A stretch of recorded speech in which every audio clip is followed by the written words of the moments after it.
Hello and thank you for joining us for Game 5, where 100 Thieves hope to bring in some pride as they attempt to take down Splyce. Let's go ahead and take a look at the starting roster here for the EU squad. In the top lane, it's Odoamne. In the jungle, Xerxe. In mid, Nisqy, bot Kobbe, support kaSing, and coach Peter Dunn.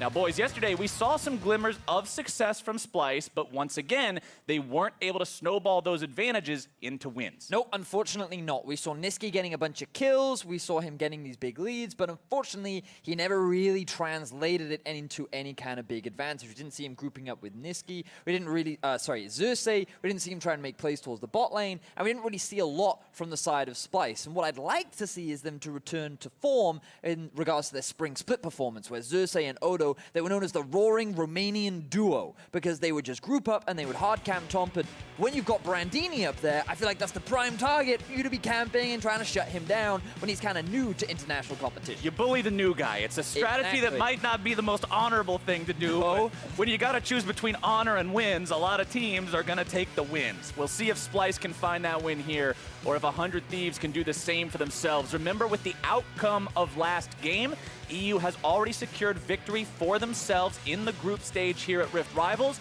so this game is all about pride and glory. Yeah, and I think when it comes to pride, for 100 Thieves, we've seen multiple times now them kind of go with different strategies. It's been Brandini, Levi in their first game. It was like, this looks like we're going to bring the new guys in and play around them instead of have them play around the rest of the team. Then it was Cody Sun having to be one of the big carries in the later game. And now, it's like, what are they going to go with? Is it going to be a funnel Levi, not on a Graves, but on a champion that's a little more, I would say, appropriate for the funnel strategy? Because if it's your last game in the group stage and it doesn't have, I guess the result doesn't matter so much, you want to find what works for your team as you go into the regional face-off tomorrow.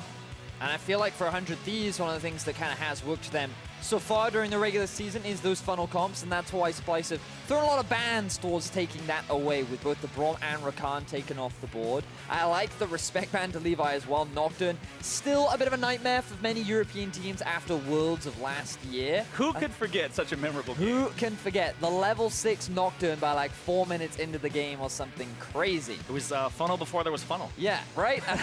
Yeah, Levi was ahead of the time. So that's going to be taken off the board. 100 Thieves looks like they're prioritizing the Swain. Now, you obviously have a lot of flexibility with this champion, so still many options left for the North American representatives. I really hope Splyce locks this in.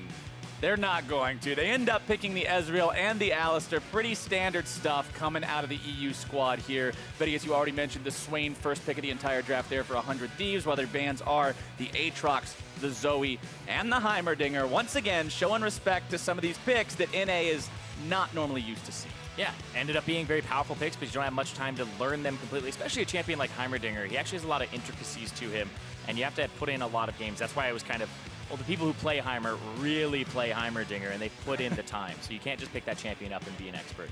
It's so much different from playing against most other champions, too. Just having to play around the turrets, having to expect the damage. It's so annoying, dude. You don't respect the poke, and it can be very challenging to deal with. And I imagine that in week 4 of the NALCS, you'll be seeing a couple more Heimer rearing their heads. But bringing it back to this game, it looks like Morgana going to be locked in for the bot lane of 100 Thieves. It's kind of what you expect.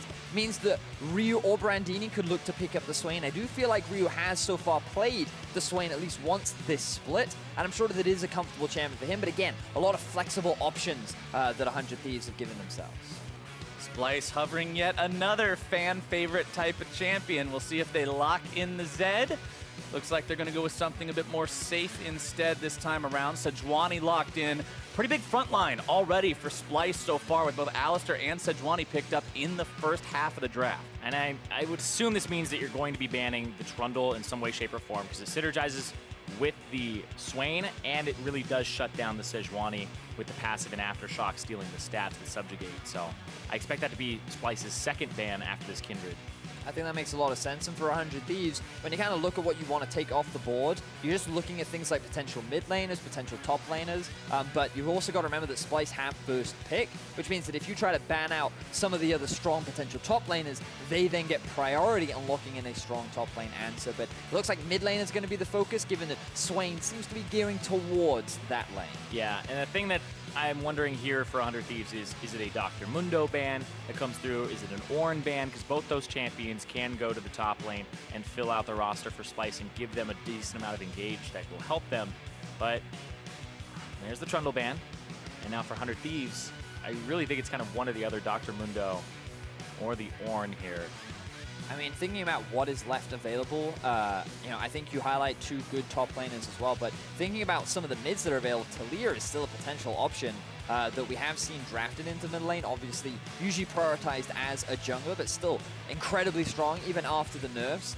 Interestingly, they go for the Rumble, kind of implying that they are heading towards the top side of the map in terms of because, I mean, you think about Rumble and Ornn, both usually do fine into the Rumble, so there must be a particular matchup in mind that they don't want to run the risk of playing against the Rumble.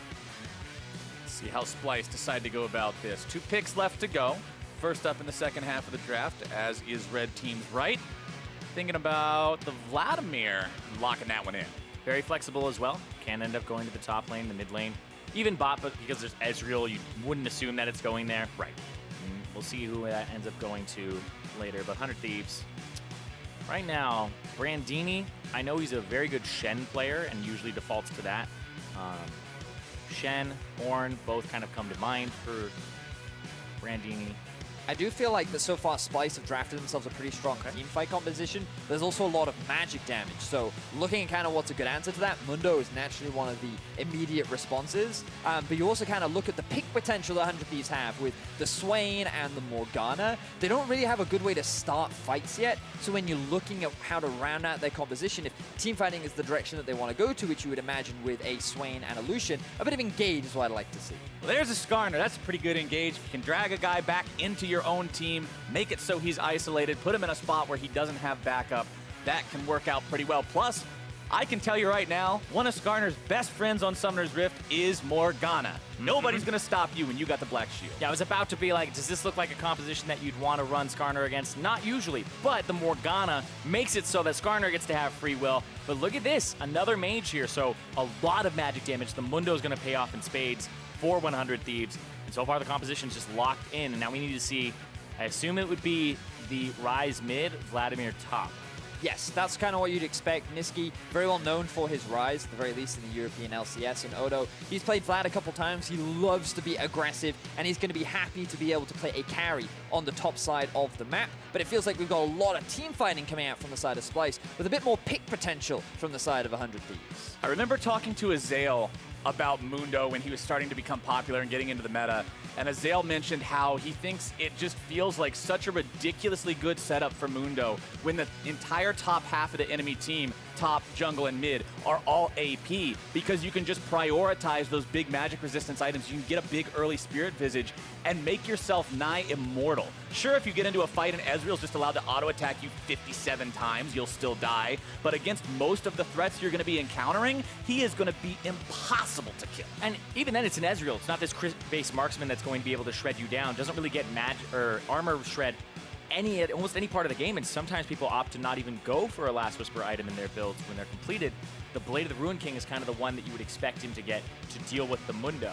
And boys, while that is very true, Splyce's goal is not to kill the front line. They're all about killing the back line. You know, you're going to have that Vladimir flanking in from the side. Alistar's going to be paired up with him. Ryze can do a huge amount of AoE damage in these team fights as well, which is only going to be further amplified by the Vladimir ultimate. So while Mundo is great, he's not going to offer a huge amount of peel for champions like the Lucian. So these team fights are going to be challenging for 100 Thieves if they don't find an early lead and they don't use this pick power that they have with this composition. This could be a really fun game for not just Mundo in general, but Brandini on Mundo. There was some criticism towards Brandini in 100 Thieves' games yesterday because people were saying, oh, 100 Thieves, Brandini didn't have such a great first game playing in Rift Rivals. But at the same time, the composition wasn't set up in a way that was really there for him to succeed. He wasn't the member everybody was playing around. This game is much more conducive to him being able to put in some work. Yeah, he was in a matchup where it was Rumble versus Aatrox, and he was camped by 3 people, and he didn't have a jungler because they were funneling. So right, it's impossible to do it. 100% Brandini, kind of a redemption game is on the table for him here with this Mundo pick that should do well in this matchup in terms of farming, and then later on in this game in terms of just being this gigantic beef ball where everybody's throwing AP or magic damage at him, and he'll be able to resist up. I've also got my eyes on both these AD carries because I feel like in this tournament and somewhat during the regular season, they haven't had the most amount of praise. Kobbe in his 2 versus 2 has not been playing optimally, and Cody Sun just earlier today, he kind of got crushed by Bwipo and Hylissang in the bottom lane and making a couple of questionable decisions. So when you kind of look at these 2 AD carry players, which is what they are able to play in this game, it's kind of a bit of a redemption for them, kind of an opportunity to prove that we are still relevant. Yes, we struggled against some of the top performing teams from both respective regions, but when we go up against someone who you kind of expect to be on a more similar level, you can have that better performance and say, listen, the gap was just a bit too big between us and them, but we're still good players and we still have a lot to prove. Proving yourself, the name of the game here, as both sides really want to get that first win, make themselves look like contenders coming out of group stage, going into that big relay race tomorrow. And looking at the kind of game plans of both teams, we talked a little bit last game about early game focus. Will either teams really look to try and force those plays? I think you have a lot of opportunities with 100 Thieves in the bot lane and around the mid lane. A lot of setup with the Swain.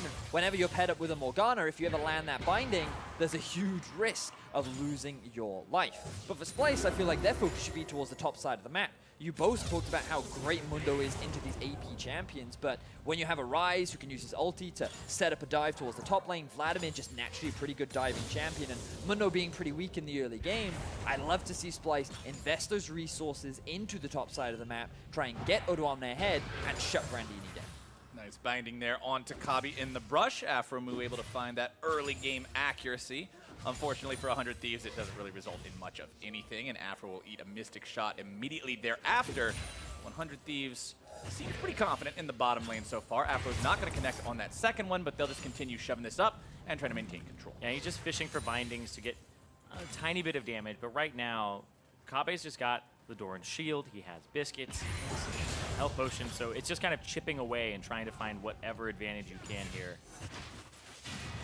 Ryu will keep pushing up in the mid lane. Nisqy forced underneath the turret, but he's just fine with that. Farming up on the Ryze, wants to get to the point where he can go back, grab the tier, come back and start stacking that one up to get on that mana train that Ryze wants to be on so we can scale up and hit those big power points. Speaking of stacking, something that actually kind of sucks about this Splyce composition is that nobody except for the Alistar can help him stack the passive. So when you go to gank lanes, you're with all these ranged champions that can't actually assist you in your passive stun. So your ganks are actually far weaker in the early game than normal, because you usually have a melee top laner of some kind, and sometimes you have a melee mid laner, but mostly it's that top lane where if you want to get on this Mundo, you really do have to guarantee you land both parts of your W as the Sejuani. And not only is it naturally made weaker, but 100 Thieves are making it even harder by all the vision they invested into River. They put 2 very early wards down into the topside River and took the early Scuttle Crab, but Xerxe, he's actually decided to come through the lane. Notice that Brandini is playing super defensive, but the fact that already Xerxe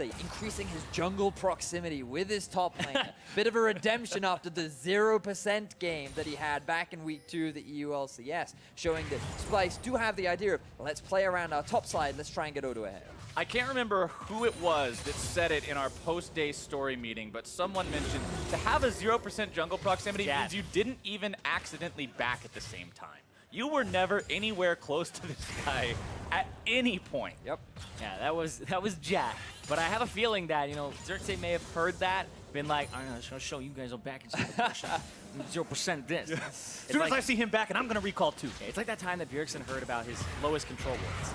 Oh, nice binding there. Down on Splyce members. kaSing in some trouble. Goes back in, but no way out. And first blood goes over to aphromoo. So 100 Thieves had push in bot. They had the push in mid. Levi was already making his way into the river. And it's simply a numbers game, given that 100 Thieves had more people. They were able to find a kill onto kaSing. And first blood goes over to the North American squad. Yeah, really well played there from aphromoo. The binding when it's up against the wall to guarantee that he can't juke to the left. Because as soon as kaSing goes, it's like, oh, he has to go that way, or he goes back towards Levi. And then the black shield on top of it to prevent Levi from actually getting knocked up by the pulverize. Feels so good to make sure that you don't get denied by those CC combinations. Levi getting the assist for himself here on this Skarner. Will be level 6 pretty soon. Still has the flash available. Chilling Smite as well. I really like seeing Chilling Smite on Skarner. I know a lot of people do take Skirmish or Saber. Chilling Smite is a wonderful tool for being able to close extra distance and set yourself up to better be able to hit the Fracture. So I like Levi's decision-making in this one to make it so he can get those big clutch pulls, because that's his job, right? Get a pull on the Ryze, get a pull on the Ezreal, do that, and you found your mark. Do you think you'll go Trinity Force? I don't think we're going to see Chad Skarner in the final game. As much as I would love to see it, I doubt it's going to happen. I guess we'll have to wait and find out. Are you implying that Levi. it is a risky build, Captain? No, Carlos? I know it's a risky build. That's the nature of the Chad build, Thaddeus. We've been over this. So Brandini now hitting level 6. Diving him becomes that much harder, so Splyce yet to really find kind of any early plays. We've seen Xerxe hanging around, but hasn't really tried to force anything. Even though Odo is sitting on a pretty nice CS advantage, that's going to start to mean less and less once Brandini goes back to base and completes his first big magic resist item, and then he becomes a lot harder to kind of poke and shove out of lane. TP bottom side, just going to be Kobbe showing back up to lane to make sure he doesn't miss out on any farm. Levi has the ultimate. Here he comes. Oh, he's channeling. He's ready to go. Where's the black shield? Levi wants to get in there, try to find that pull. There you go. Does not mark him with the E beforehand. Does not apply the butt twist. And because of that, kaSing gets away. Oh, yeah, and aphromoo wasn't there to even apply a black shield. He was back in base, and they just said, this is the time to go. What I mean, for those of you who don't understand that reference, because I realize there might be people out there who don't. No, you don't need to explain it. As Skarner, when you're pulling someone backwards, at the very end of the ult, click right in front of you, and you will twist your butt around and pull them behind you, get extra distance, and make it so if they flash away, they're still in auto attack range to proc your E. Wow, that's high-level Skarner Only mechanic. Skarner mechanic there is. I mean, it's more than my Nocturne mechanic, so congratulations. It is the only thing you can do. I saw your montage, Thaddeus. Yeah, it was... I've never had a montage before. You got That's me true. beat. So, another advantage gained in terms of the bot lane. The problem is Levi actually used his flash in that gank, which means that he won't have that available if he wants to try and set up a play elsewhere. Splyce, though, still not being as proactive as I would have liked to see. They are hitting those level 6s, level 7 marks now, so if they're going to make a play, now should be the time. But the one thing I can confidently say that America always has in terms of beating EU is that they love to fight. And if they see an opportunity to do so, they will certainly take it. So 100 Thieves, now they've got a couple levels under their belt. They have a bit of a gold lead. They will look for these opportunities around the map. And Levi is going to be the big instigator for that.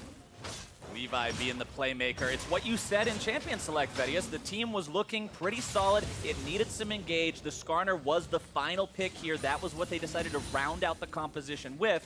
Levi so far, of course, 1 assist because they do only have 1 kill on the board. Flash still a way away from being back up, but once that ulti cooldown becomes ready, you can expect to see this guy making his way back to the lane. Predator also still available.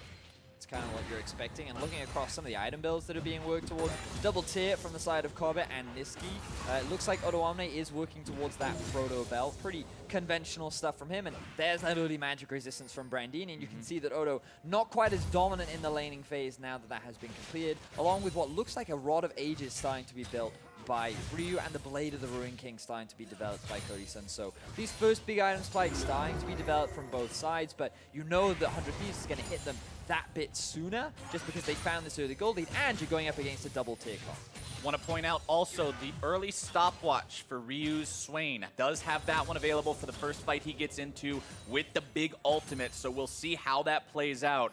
We've seen that item turn a lot of fights in a lot of different states of the game, so if he has that available and can find the right moment, that might be the make or break in one of these upcoming skirmishes. Levi looking for the opportunity to make something happen here. He does have Spire available, which means Skarner is super fast, but will not decide to go in there onto Xerxe. That's not really the target you want to look to pull. Yeah, it doesn't have the flash anymore from before, so no flash pull available. And they're just fighting over the Spire, fighting over positioning on this Cloud Drake, or at least more of the river. I think people don't really fight over Cloud Drake that much. The river's a little more important.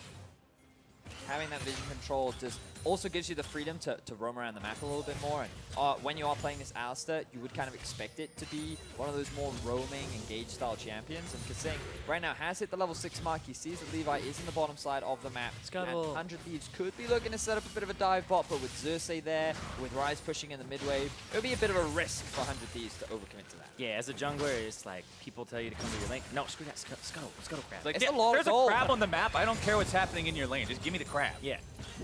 and you better help me get it. Yeah, this is how League of Legends works now. Crab is priority. What do you mean you're being pushed under your turret? The crab is alive. Yeah. You gotta get over here, Yeah, man. come to the crab. I don't understand what you don't understand about these on my way pings. You must hate mid lane towns that run Smite then, because one Yep. of their big go-tos is, I'm getting that crab for me. Yeah, they take it. Well, no, that's just Smite practice for the next big Baron 50-50. They're just helping you help yourself. Or do you practice 50-50 smites with your mid laner? No, that's what I mean. Yeah, I have to outsmite the tower I to get the see. crab. So then I can outsmite the enemy So jungler it's all and get the Baron. teamwork at the end of the Yeah, day. at the end of the day, we're all still working together as Levi and Afro work together to take down that Cloud Drake. Like you guys mentioned, we don't really have fights over these. You just take it when you have the chance to out-macro your opponent, get there just a little bit faster, and that one's going to go the way of 100 Thieves. Now that they've got that objective, they'll have to look for something else to set up around here. Remember, we almost have the flash back up on the Skarner. We do have the ultimate available there. Flash is up on the other 4 members of 100 Thieves, but all summoners are also ready and raring to go on the side of Splyce. So as soon as we do see one of these fights break out, it's going to be all over the place with everyone having all that outplay potential from all of those summoner spells. Well, that's what we'd hope, anyway. There is the risk that neither of the teams fight, and it just becomes a slow macro game with, ooh, let's wave manipulation. Don't you put that evil on us, Ben. Don't you put that evil on this. Well, I mean, it's happened before with Splyce. They won a game with only like 7 kills at the very end of it, and that's the risk. You know, you got to come prepared with material when casting a Splyce game. You know, have you got any jokes ready in case things start to slow down? I already used the Skarner Oh, mechanic he's information. done. I told you Sorry, he has it's all one up to you. mechanic. I already gave my informational point. One guy in the audience loved that. Well, hey, I bet he learned a lot about Skarner today. Yeah. I think a lot of people did. I'm glad I was able to help you, audience and chat, but I think the help has reached the end of the line here. 100 Thieves will push up the bottom lane, put some pressure onto that turret a little bit with that minion wave. Levi will grab himself another red buff, put him in prime ganking position. You can see the crystalline bracer? Armguard bracer. Indeed, it is a bracer in his inventory. Means the Righteous Glory is likely going to be the pick that he goes for as the second item here. Makes that playmaking so much more effective when you can just run at the guy like a bat out of hell and chase him down with the floor. Yeah, and I also believe that he has the reduction to your active items. So the Predator is a lower cooldown. Having the Righteous Glory is also a lower cooldown as well. So big fan of Ingenious Hunter. Yeah, if you're going to go with the Predator, Righteous Glory type of build, Ingenious Hunter is an absolutely wonderful rune to take and make it so you have those playmaking tools more readily available.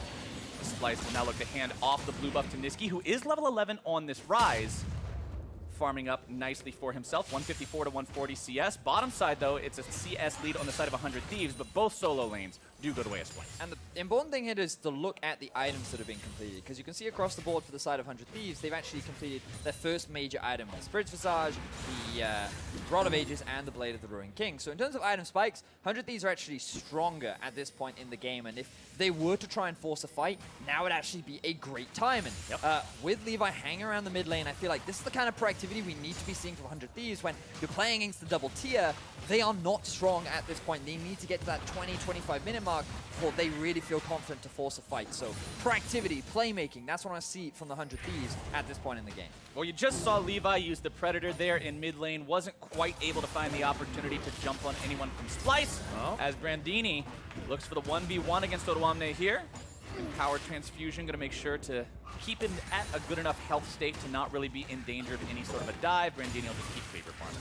Yeah, missed that Cleaver, would have followed up afterwards with another E, but that's what it's about. As soon as you can start getting those Cleavers and landing them onto Vladimir once the wave is thinned out a tiny bit, then you're in a much better place in the matchup. And it looks like Odoamne is going for the Spellbinder over the Proto Belt here. It's kind of something that Vladimir's shifted over to, and we see it sometimes with the Proto Belt. Everybody's just kind of like all over the Spellbinder after it got a few buffs. I mean, when you've got the ability to have all the extra move speed and ability power, it's exactly what the doctor ordered for a champion like Vladimir. Get into the back line, hit like a truck, and then go into the Sanguine Pool, make it so you find your way out without needing to stick around for a second rotation. Brandini still looking for more of that damage, but Odoamne's Crimson Rushes are just going to continue making sure that he stays high enough HP to deal with this Mundo in the top lane. We've essentially reached the classic top lane stalemate. If you hit me, I hit you, both health bars are going to stay the same, and we'll kill the minion. But he is keeping him underneath the turret so he can't go and check this area and push Levi off, because right now you can see kaSing on his way over. Same with Xerxe. Are they going to fight? Are they actually going to fight? We might see it here, boys. 100 Thieves in control. Let's The go! Skarner Fire TP is going to be coming in, though. Looking to make the collapse onto Brandini. Splyce want to find this Mundo first. It's Levi who's stunned up here on the Skarner. Immediately goes for the pull, able to drag back Nisqy, who's the first one to fall here in the fight. kaSing likely going to be second. aphromoo goes right into the stopwatch. And 100 Thieves are committing murder in the river. A double kill for Levi. It's a 5-0 game all of a sudden. And this is exactly what we talked about, gentlemen. The item spikes are there for 100 Thieves. They are stronger at this point in the game. And Splyce, all they did was look to focus in on the Mundo. Everything was going in favor of the 100 Thieves. They completely obliterate Splyce off the face of the map, and they've now extended this gold lead to about 2.5K. Yeah, it looked like Splyce were saying, we want to go for a pick, not a full-on team fight. And then when everybody from 100 Thieves showed up, they had already blown the Vladimir ultimate. They had already used a lot to get into that fight. And then it was just a big cleanup there, because Vladimir ultimate gets used just on Brandini on the top side. And that was the flash already from kaSing. So they're already using a lot on this Mundo that just soaks things up. And there's nobody here to follow up on the Levi damage, who gets black shielded. And then he just grabs Nisqy, pulls him right into his 80 carry. Yep, and it was just a well-executed fight from the side of 100 Thieves. Brandini doing his job of just soaking up the damage and running away, baiting Splyce into the waiting and warm embrace of the squad, who very quickly and aptly disposed of the opposition. And if you were trying to look for a silver lining there for Splyce, you could have said, well, they got the Rift Herald. But yes, they did secure the kill onto the Rift Herald. Unfortunately, the eye sat in the river until it faded away. Nobody from the Splyce squad was able to pick that one up in time, which means 100 Thieves not only found the kill, but managed to neutralize the objective as well. Total gain for them, as Splyce now finds themselves in a pretty difficult spot trying to defend this mid lane turret. And now Splyce's best win condition is wait for late game. Get to 2 and 3 items. Rely on your team fighting composition to turn this game back in your favor, which in the past they have been known for, but it all depends on how well 100 Thieves can push the advantage that they've got. 3,000 gold is the advantage that they've built for themselves. They have their eyes set on this mid-tier 1. Splyce need to concede, or this gold lead could build even more. The Thieves still looking to pressure this. Levi pops the Righteous Glory, gonna be stunned up. Chain CC, no way out of that one. A nice shutdown going over the way of Splyce. They found a kill onto the jungler, looking to make one happen onto Ryu now as well. Stopwatch keeping him alive. He lets out the flare, but it's not enough, and Odoamne makes it 2-0. And they had 2 kills back there because of the overcommitment to the turret. Levi got caught out, and then they lose 2 on top of it. So Splyce right back in it. I was about to say, if they want to scale, they're going to have to slow things down and get a little bit back, but right there, that's exactly what Splyce needed. Yeah, finding that punish down onto Levi definitely buys you a little bit more time, and this was just an overcommitment. You hit the nail on the head there, Xerxe. Like, they didn't need to. They had bot pushing in. Vladimir was up towards the top side of the map, and they just had to be more patient, wait for the next wave to come. That tower was eventually going to drop, but in the end, they overstayed. Splyce were very quick to find that pick, and now the gold gap has closed ever so slightly. And the Q was the Morgana shield, because he used it on Cody Sun. Cody Sun was backing up, and Levi was right in front of him. So as soon as that Morgana shield was used on somebody that wasn't on the front line, they're just going to throw down the Ryze route into the Sejuani ultimate, and that's how they got that kill. So you have to watch where you're using that black shield, because the other team is watching where you're using that black shield, and if you ever use it incorrectly, you're going to get punished by this pick. Well, Splyce definitely bought themselves some time with those kill pickups, but they didn't find anything else. There were no objectives claimed by the team off of those picks, and now it's that same mid lane tier 1 that's under pressure, ultimately falls to the side of 100 Thieves. The gold lead builds back up, and the Thieves head straight towards the Drake. This will be their second one of the game, and it is another Cloud Drake, so they're compounding that movement speed, making those rotations easier. And again, Cloud Drake, it gives in-combat movement speed these days, so it will make the initiations and the gap closing easier for the champions like the Swain and the Skarner and the Mundo here as well.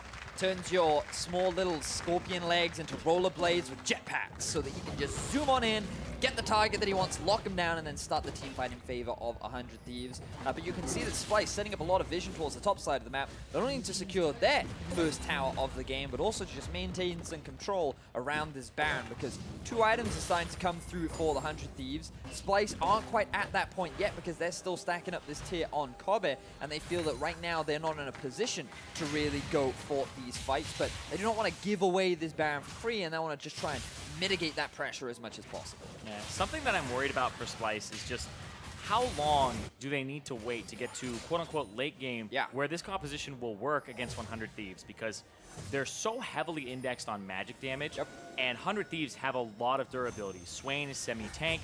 You have the Black Shield that's going to be good against magic damage, and then you have the Mundo and the Skarner on top. You have a good mix of both types of damage, because Mundo is actually a big damage threat, and people don't always consider that, but tankiness on top of it. And this is the easiest Merc Tread spy you're ever going to have in your life across the board for 100 Thieves.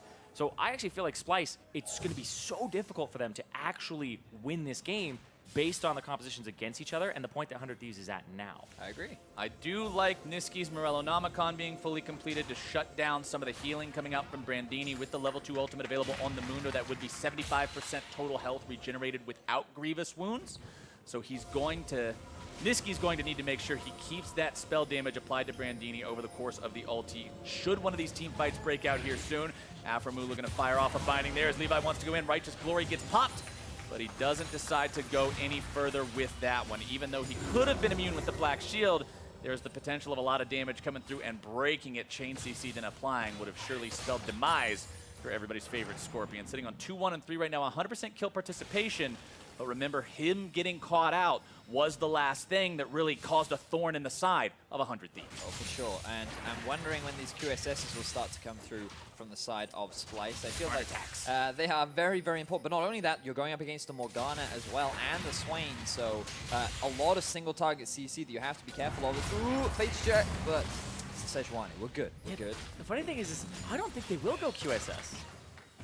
It seems strange, but I think if they go QSS, you're abandoning too much damage or durability that you would need from that gold in order to fight this composition. Too much lost tempo. Yeah. That's actually the perfect way to put it, is you lose too much tempo in your inventory. Because sometimes you're afforded that luxury, right? Things like we've seen first item QSSs on like Aurelia. We don't talk about that. We don't talk about that.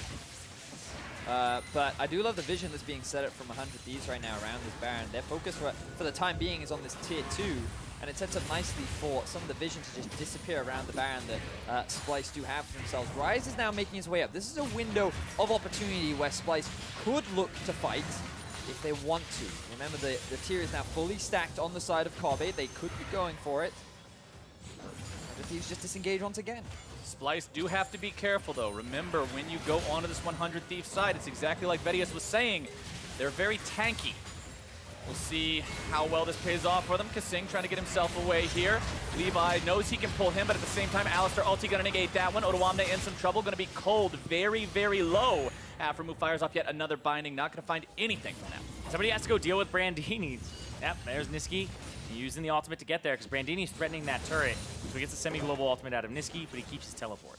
Brandini has 3,400 health and 127 magic resistance against this AP-heavy team. It's going to take a lot of work to burn him down, and it would have took a lot of work for 100 Thieves to burn that Baron down as well. As soon as the control ward comes over the wall from Splyce, they head home. I think that was smart from 100 Thieves. Just start it, see if the Splyce are aware of what is going on. Maybe even get a TP out from one of the members of Splyce. But there was no intention of committing to it. They recognize, okay, this is too big of a gamble. If Splyce are going to get back into this game, it's through a Baron steal, and we already have pressure on the side lanes. We're really confident that with our draft, the enemy team isn't really even going to be able to out-team fight us because of, you know, the amount of magic resistance that we can just keep stacking up. And you can even see it. Hex Drink now finished for Cody Sun, Brandini, Spirit's Visage, and the Warmogs. Like, yes, there is that late game potential, but like this is the thing we keep talking about, right, Cyrene? Where even though this is a good team fight comp, because it is so focused on magic damage, you have to question how strong it really is when you get to that 3-4 item point. Yeah, you have to get like the perfect team fight. Catch them all clumped with an Alistar headbutt pulverized into a Vladimir ultimate. Like, it has to be almost perfect, or at least get rid of Cody Sun and then find a way to kill Brandini later. Because Mundo's damage output against mages, it just seems like people always complained about how can this tank 1v1 me? It's like Mundo is kind of the epitome of that, where he's going to run down any squishy champion or be able to at least compete with most mages and kind of knock them down with all the extra AD he gets from his E and all the % HP damage he does. 100 Thieves still maintaining control over this game, but the lead hasn't really grown. If anything, it's shrunk a little bit since where it was before. Splyce has done a fantastic job of staunching that bleeding, holding on, allowing themselves to scale.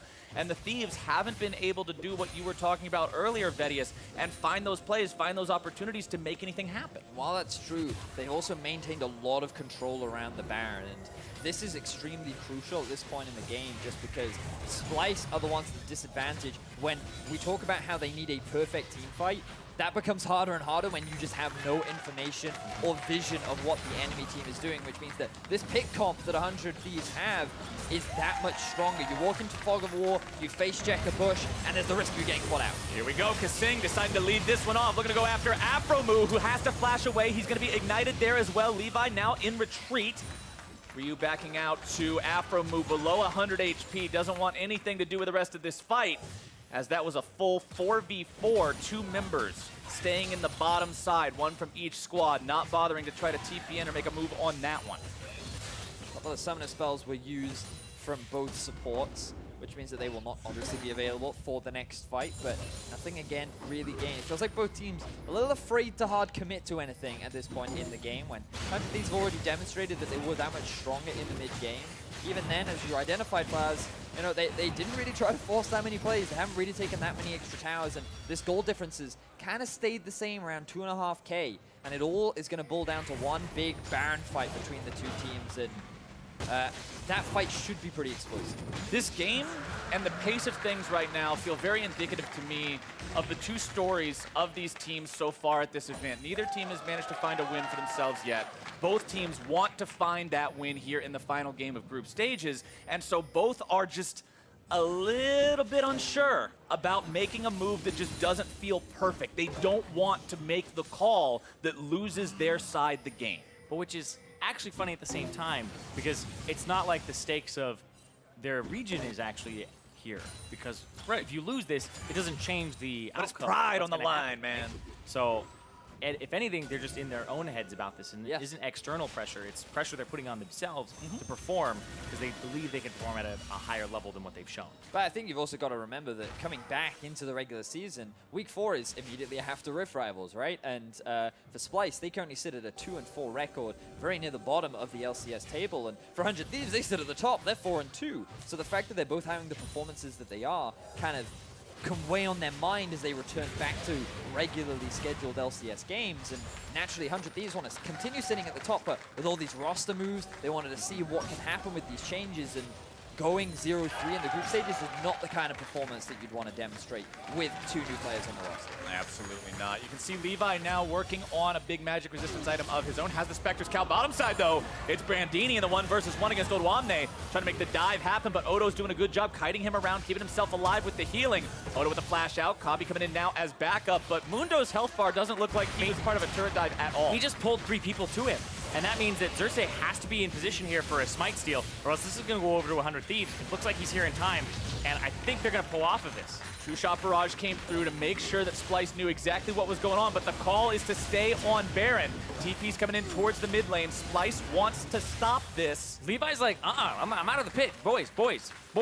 Levi says, no way we're going to risk the game like this, but it looks like 100 Thieves are still thinking about it. kaSing looking to go in. Levi's able to make the flash, able to find the pull, still looking to find its breath onto Kobbe, and it's Ryu who goes in and finds the kill. 100 Thieves have already found one, and it's a big one at that. kaSing going to be number 2.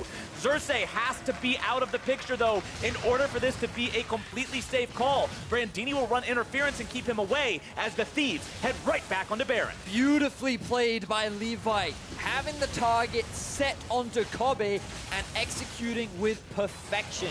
He drags the carry in. The rest of Splyce don't know what to do, but with the jungler alive, can Splyce find themselves a steal? Nisqy and Odoamne trying to do 2 versus 4 at the edge of this Baron pit to stop 100 Thieves. Cody Sun going to take a lot of damage from the Ryze there, and it seems like 100 Thieves will be forced away from the objective this time. Levi tries to go in and stop him. Nisqy's going to be caught out, and they shut down Odoamne as well, and that is now a 9-2 game. 100 Thieves onto the Baron. Xerxe, do you try to make the hero play here? I think the answer is no. He knows there's nothing that can be done, and the Thieves, the 3rd time is the charm, look to take the Baron. And they baited the fight. Though. Yeah, they baited the fight. They ended up getting the Baron off that. Now the game is blown wide open. Eventually, they ended up getting the Baron, but 100 Thieves, they were pretty much in full control throughout this entire fight. It was them who started off the Baron. The clutch Black Shield from Levi into an immediate flash, locks down Kobbe, and then Ryu is there for the follow-up.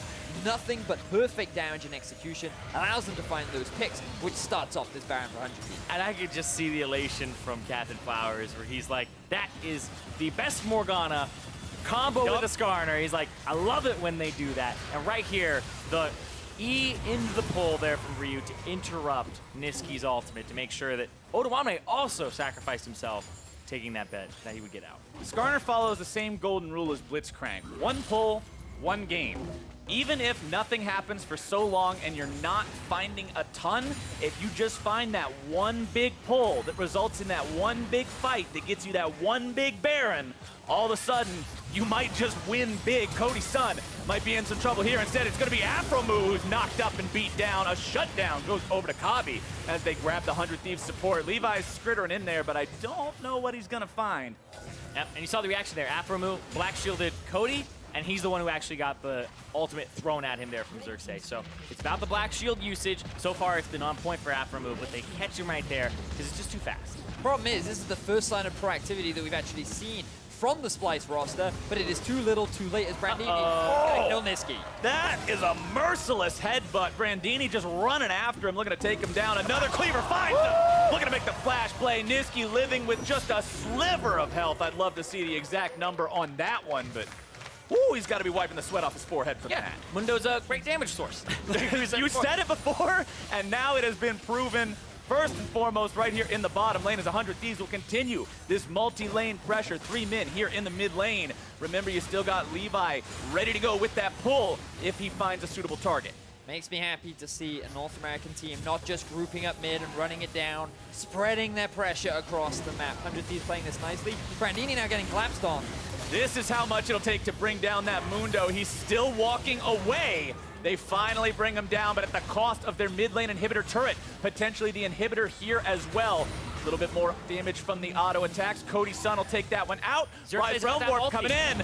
They want to try to collapse here. A nice black shield going to keep Cody in good condition as he dashes away, puts himself on the other side of the Splyce roster. kaSing gets himself dragged away. They recognize the ability to kill him even through the ultimate. Xerxe moves forward, finds a little bit of damage, still not going to count. Ryu goes into the zone, his hourglass with Odoamne now in the back line in the wrong spot, as he will likely get himself out of this one. Levi doesn't have the damage to take him down in zone, and now he's caught out as well. 2 dead, 3 dead on the side of 100 Thieves if you count the Mundo from earlier. So pretty good a fight for Splyce, but think about what they lost on the back end there. Mid inhibitors down, they've lost so many adder towers, and while they might be able to get one turret back, this is simply a kind of picking up the scraps after 100 Thieves has just torn apart the base of Splyce. And what you were saying, Vedius, you love seeing a North American team not all group mid and start spreading their pressure around.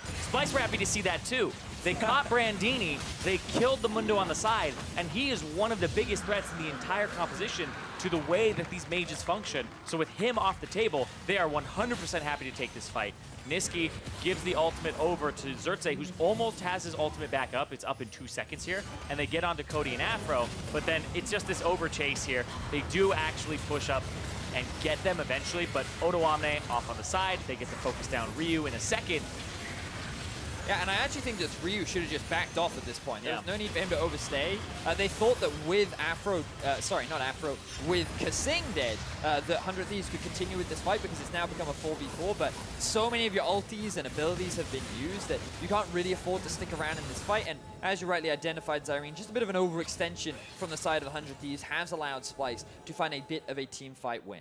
And now we finally have some QSSs. So Kobbe has the QSS. I thought he'd be the one to buy it because Mercurial Scimitar does not help mages really that much or at all in terms of the stats it provides. But the QSS for Nisqy is an interesting one. It's going to lower his damage later in the game, but make sure that he isn't the person who gets grabbed by the Skarner. But it's funny because the people who are on the front line are the ones that don't have the QSSs themselves. The people who, if they get picked, you probably lose the game. 100 Thieves now hanging around this barren area yet again. There's no big purple worm to fight over, but this is that area that you want to maintain that constant control over, like you talked about earlier, Vedius. As long as you can choke out their information, you keep them in their base, you keep them guessing. Exactly that, Flowers. And while the vision... Ooh, Brandini, he's going for the 1v1 against Odo.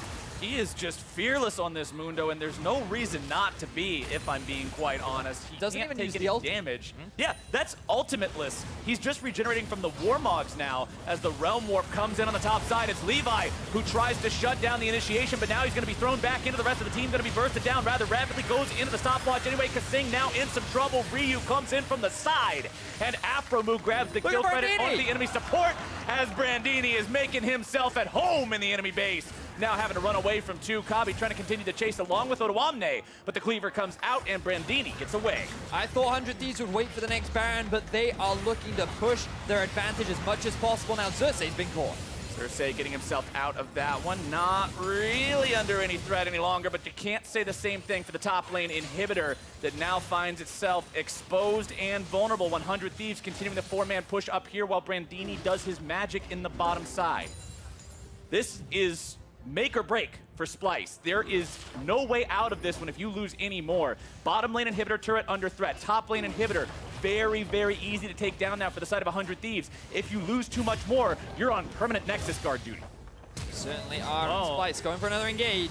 Brandini now the target yet again. They drop the ignite to make sure the healing's not as effective as it could be, but sure enough, it's too many resources put into a target that is just too damn hard to kill. 100 Thieves say, all right, 3 men bottom, summoner spell, sure thing, we'll take the inhib, no worries. See you soon, because now the whole team can put that effort into bottom lane and look for the last inhib. Yeah, this Mundo's tankiness is just too damn high. He didn't even have ultimate there. It was 5 seconds if they had kept chasing him. It would have just been for 30 plus seconds before they could actually kill him. So he's just buying time. He's buying space here. And I think they're going to actually keep him bottom lane here because the Baron is up in 5 seconds. Yeah, I mean, 100 Thieves are playing this extremely well, but I do have a big criticism that I got to throw towards 100 Thieves, and that is, let's bring back the items on Cody Sun. Because the entirety of this game, he has been sitting on a Doran's Blade, which he has now sold for a GA. He is copping out of buying control wards He for needed his those team. extra stats. That is shameful. They were very important. The entire team had so many control That's like wards. 7 It was AD. Cody Sun that was back then. Wait, Shame on you, Cody He Sun. didn't need him to beat EU. That's what he's saying. Yeah, he said, I need my 7 AD. What if somebody lives with 7 health? Then I'm going to feel terrible.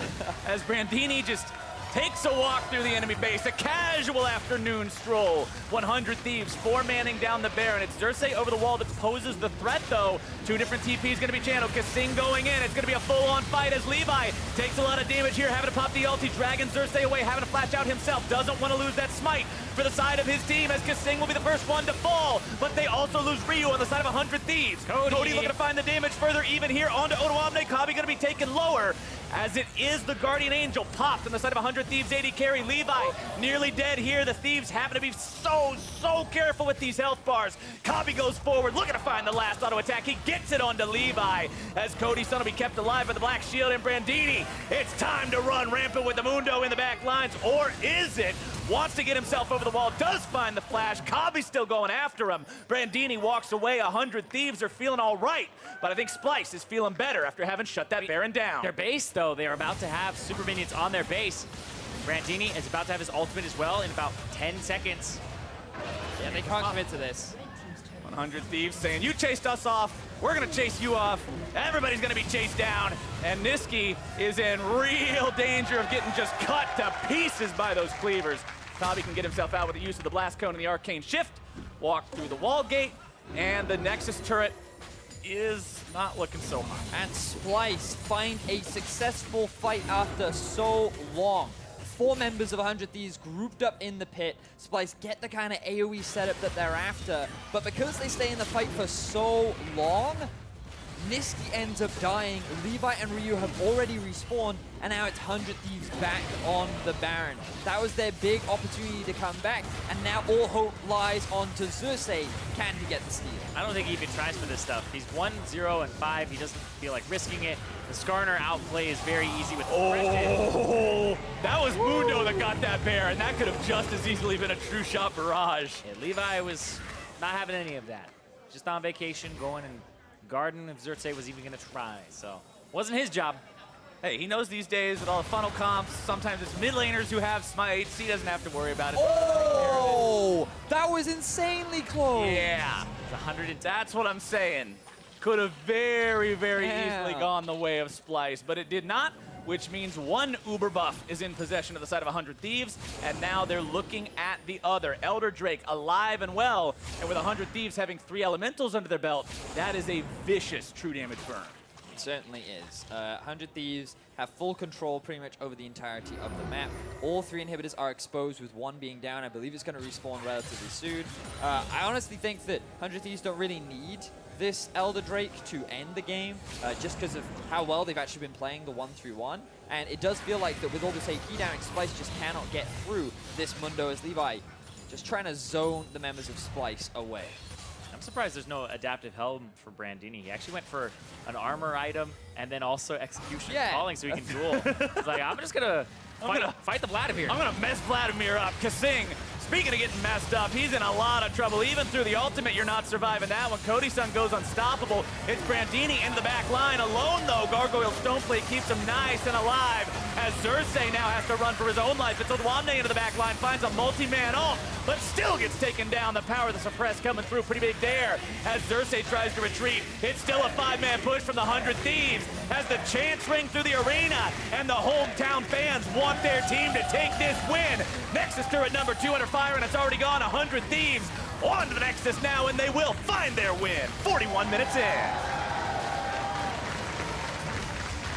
Whew, a much longer game compared to what we've seen throughout the day, but it was 100 Thieves that ended up closing things out. They played pretty patiently around the Baron. They used their pick comp pretty effectively with the pressure that they had across the side lanes. And it was our big boy Brandini that came in clutch at the very end. Splyce could not shut him down, and his Mundo performance was what many fans were hoping to see.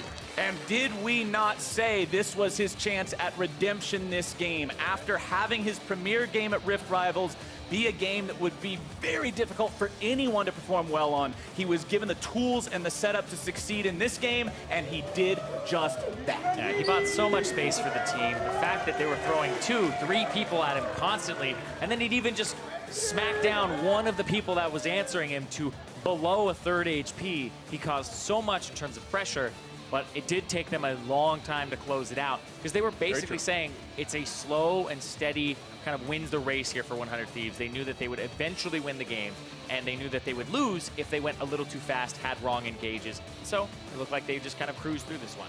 And that feels good for 100 Thieves going into the big relay race competition, the finale of Rift Rivals tomorrow, having that win under their belt now. Bit of a confidence booster. Brandini's feeling good now. He's had a game where he was able to shine, showcase what he can do in a game where he has those opportunities. And it's not just the Brandini show. We saw some good engages from Levi. That big flash pull onto Kobbe in the team fight near Baron that set them up to get that first Baron for the side of 100 Thieves, the playmaker they needed. Oh, the black shields were also a big part of that too.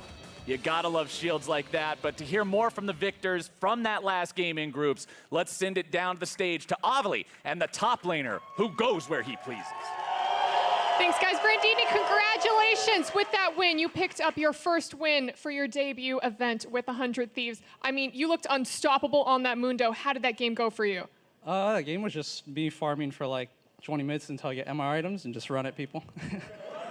Now, we heard Brandini chants towards the end of the game. How does that compare to people not really enjoying your performance from yesterday? I think it's understandable. I shouldn't have played as bad as I did yesterday, but it was really rough of a situation, but I should have adapted to it. I mean, there's got to be a lot of pressure on you replacing someday one of the fan top favorites. How did you deal with that? I've had the similar experience on Echo Fox when I played instead of Looper, so I'm kind of used to it by now. And tomorrow you guys have the regional best of fives. How are you going to prepare to face those EU teams again? We just have to learn from our mistakes and just get better as we go. Well, thank you and congratulations again on your win. And for more in the game, let's hear from the analyst desk. Thank you very much, Avli. Small consolation, but we'll take it as 100 Thieves picks up the win here against Splyce, although EU still being victorious on the day for group stage. That is. Taking a look at how they did it, let's pull the team comps up. What do you guys want to talk about? I don't see the team there are generally standard team comps by both teams. As Brandini mentioned, get to late game against double AP soul lanes and Ezreal. A non-double tier Ezreal, by the way, so slightly lower damage. made it relatively easy for Brandini to have a lot of effect in team fights. So when it gets that late, I think 100 Thieves has the advantage, but it's because Splyce didn't take advantage earlier. Yeah, the Splyce draft is like spring split standard from their side. They like to play like Vladimir top with Odoamne, and they tried in spring split to get some kills for him in the early game. Didn't really happen here. Kobbe is on a traditional AD carry where he can have team fight impact. As you highlighted, no double tier, so I didn't like that part. But in general, I think Splyce got comfort picks. Not exactly something that's crazy in the meta or anything, nothing that can surprise.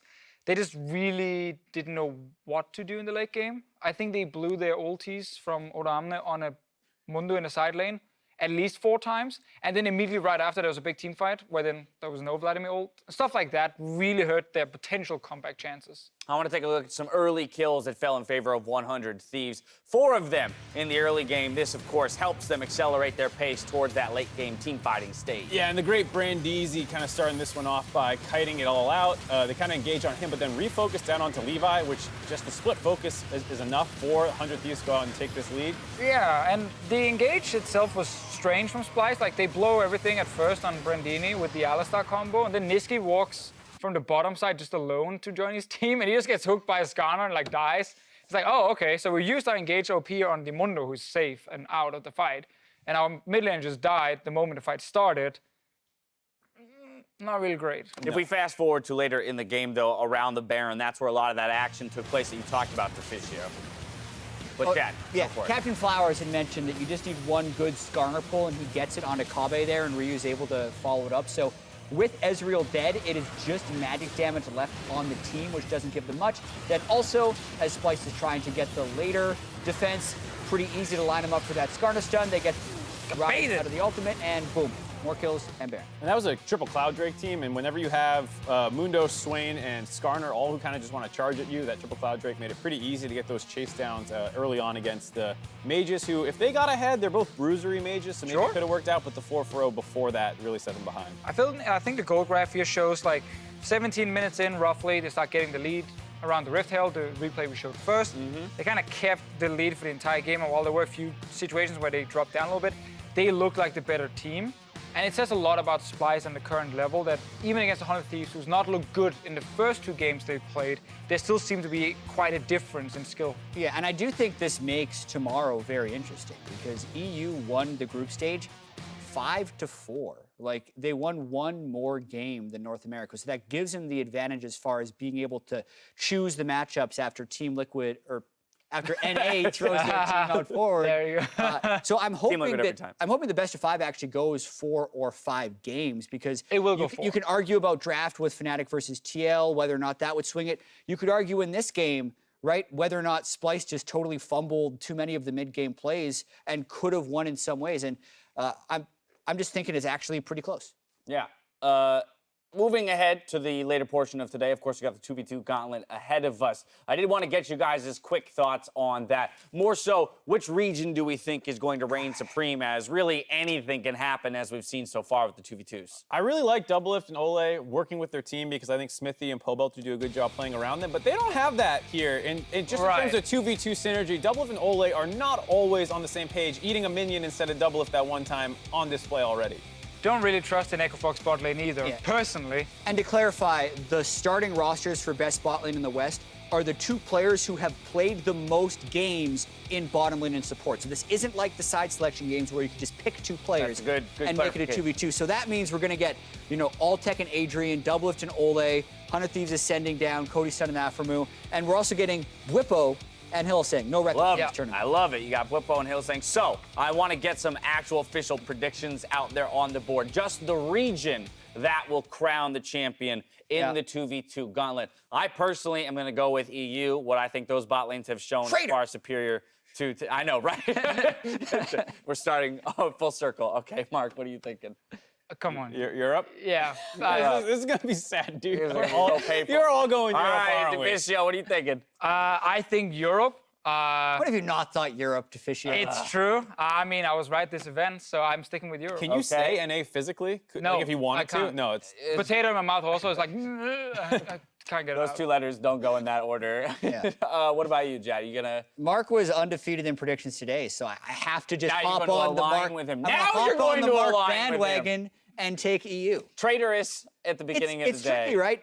A lot of it is about whether or not you've theory crafted the right matchup, pick the right matchup into it, and also know what you're doing. I feel like some of these guys didn't realize you started level 1 before some of the 2v2, but now they've had time to see 3 of the 2v2s happen. They've had a little bit of time to practice, especially the teams that ended a few hours ago. They're hopefully actually talking about this to try and get it, because the best bot lane in the West is very real, Dash. That is a real title, and we are awarding it today. Groups are complete, but there's still more Rift Rivals coming up. We've got the master, or rather the matter, of who gets to wear the best in the West belts. The bot lane gauntlet begins after the break. It's actually pretty smooth right here.